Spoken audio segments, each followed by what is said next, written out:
Ready? Start. The learned counsel for the respondents also urged that the appeal was not maintainable in view of the fact that the order under appeal does not affect the rights of the parties and such was not appealable.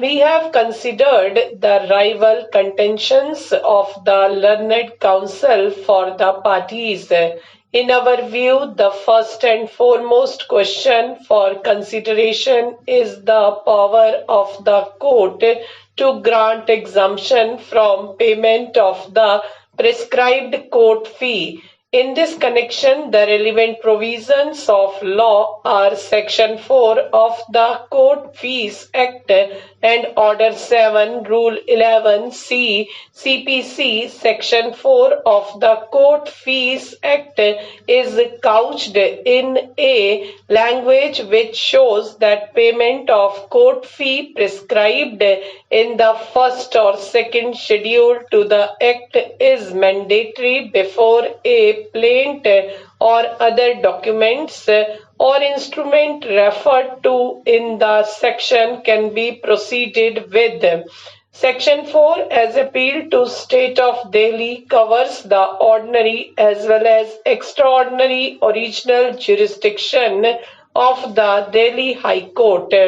Further, as applicable to Delhi, Section 4 of the Court Fees Act reads, no document of any of the kinds specified in the first or second schedule to this Act annexed as chargeable with fees shall be filed, exhibited or recorded in or shall be received or furnished by the High Court of Delhi in any case coming before that court in exercise of its ordinary or extraordinary original civil jurisdiction. It is not in dispute that ad valorem court fee is payable on the plaint as in the present case, and in fact the plaintiffs have stated in the plaint itself the amount of prescribed court fee in this behalf.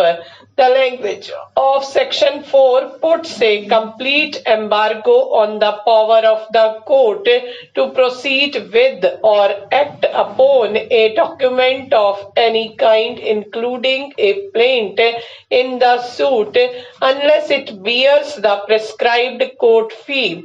This brings us to the Code of Civil Procedure, which governs the procedure for trial of the suits of civil nature. According to subclause C of Order 7, Rule 11 of the Code, where the relief claimed is properly valued but the plaint is written upon paper insufficiently stamped and the plaintiff, on being required by the court to supply the requisite stamp paper within a time to be fixed by the court, fails to do so, the plaint shall be rejected by the court. There is a proviso according to which the time fixed by the court for the correction of the valuation or supplying of the requisite stamp paper shall not be extended unless the court, for reasons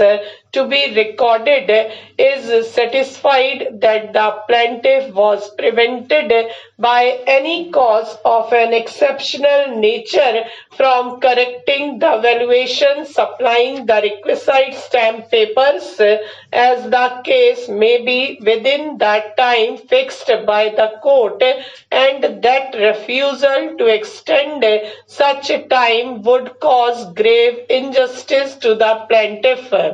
Thus, under Order 7, Rule 11, if the court is satisfied and after recording reasons for doing so, the court may, in cases of exceptional nature, extend time when it feels that refusal to extend time would cause grave injustice to the plaintiff.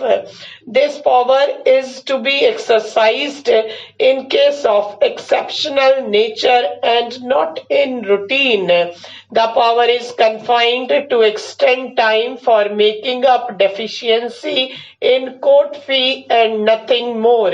These provisions of the Court Fee Act and the Code of Civil Procedure, in our view, do not leave any power with the court to grant exemption from payment of prescribed court fees. The only power which can be exercised in case of grave injustice or hardship is to extend time for payment of court fee, and if the plaintiff fails to do the needful even within the extended time, the plaint is liable to be rejected. Stop.